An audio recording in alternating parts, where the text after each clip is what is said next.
A man named Patrick Foley, suffering from terminal cancer, returns to his native Australian outback to die alone. He lives far away from people and has no intention of letting anyone else into his life. Meanwhile, an American family travels through the same areas in a motorhome. The parents and their son is a boy named Sean Daly. They make a stop in the woods at one of the campgrounds. While Sean is walking around the neighborhood, an accident occurs. His parents are killed and their car plummets into a ravine. Sean is left alone in the wilderness. Foley accidentally finds the boy standing next to his parents' bodies. He wasn't going to help, but he can't leave the child to die. He takes Sean with him and begins to lead him through the wilderness. At first, the distance between them Foley is gruff, a bit verbal, but cares for the boy to the necessary level. They begin their journey on foot through the Australian wilderness. Foley teaches the boy survival skills to fetch water, identify edible plants, navigate by the sun, catch fish, and make a fire. Gradually, Sean begins to realize that all this is not just an outing, but a real school of life. Along the way, they encounter difficulties: lack of food, dangers in the form of wild animals and poisonous snakes, dangerous trails, and physical exhaustion.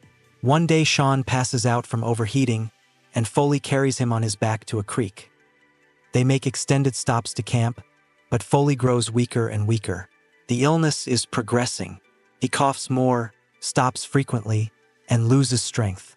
However, he continues to train the boy, making him do everything by himself: lifting a backpack, hammering stakes, starting a fire, firing a rifle. At one of the sleepovers, Sean shows off the skills he has been taught: cooking a meal, setting a trap.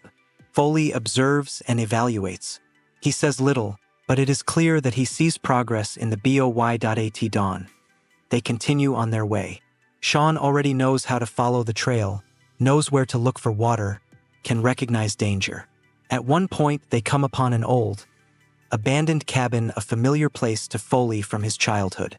He stops, feeling that this is his last resting place. In the morning, Foley wakes up before the boy.